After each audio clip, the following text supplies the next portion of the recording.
I think overall, the increasing number of channels and ways in which we communicate with our customers enriches the experience.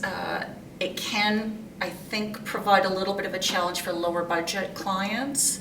But I think because the way that I think we're changing as a society and as people, and the way that we choose to consume content in combination or in sequence, like the actual sequencing of how we're consuming content is constantly evolving. So it provides us with more opportunities, and people consume content differently based on different channels. So because I'm often dealing with very large clients right now, very big brands, they're able to play in a number of these different channels and even emerging channels and explore a little bit. So it's, I think, less limiting and less of a problem when you have a bigger budget. And certainly we encounter that from a creative perspective. There's more of an appetite to explore, even do some creative testing. Great. So when you talked about enriching the experience, obviously it's about the choice and the ability to consume content the way you want it. And based on where you are and what you're doing. Right. Mm-hmm. How are your test and learn opportunities? Are there any ahas you could share with us, even at a generic level, of some of the things you're seeing when your clients are willing to try new things and test and learn? I don't know that I would call them aha moments, but everything that we do, most of the campaigns that I work on right now, they probably have 5 or so channels. So we're probably talking out of home, print, radio, online, social media, and occasionally event-oriented or experiential things.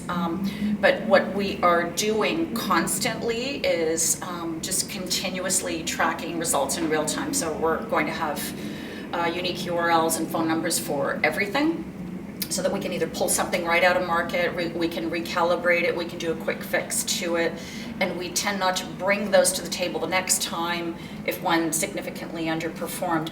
But I think it also depends on the sector that you are creating for, and how people consume that particular type of content in the various different channels.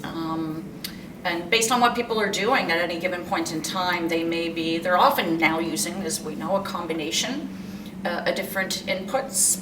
They will be sitting watching television or listening to the radio while on their phone and with their laptop in their lap. And it's just, there's great opportunities for that, but doesn't mean because there's opportunities you have to use them. What's going to work the best to sell the product or the service that you have is what we kind of play around with and we experiment with a little bit.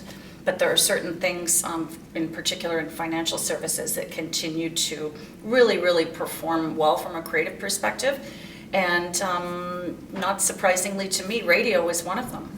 Continues to perform really well. It's in a news content medium and channel. It's news type of information, and that's consistently always performs very well. Are there any other channels? I wanted to draw on your financial service experience. Mm-hmm. We can talk about other industries if you want, but within that industry, are there any key learnings about channels that are performing quite well that you've noticed other than radio, as you mentioned? Other than radio, yes, I would say some of the online ad units where we're targeting people based on search behavior are very effective and have been very effective. I think in particular, the litmus test for me as a creative person is not just what are people doing and where are they doing it, but why are they doing it? And if you understand that properly, it helps to inform better and more effective creative solutions. Because I think it's just very easy to say, what should we be doing and where should we be doing it based on what we've done before, like a legacy kind of situation, and what our competitors are doing. But if you really drill down and you go beyond the surface to something that's insights-based, you're digging into the whys, and that's where the greatest potential is, I think. Great.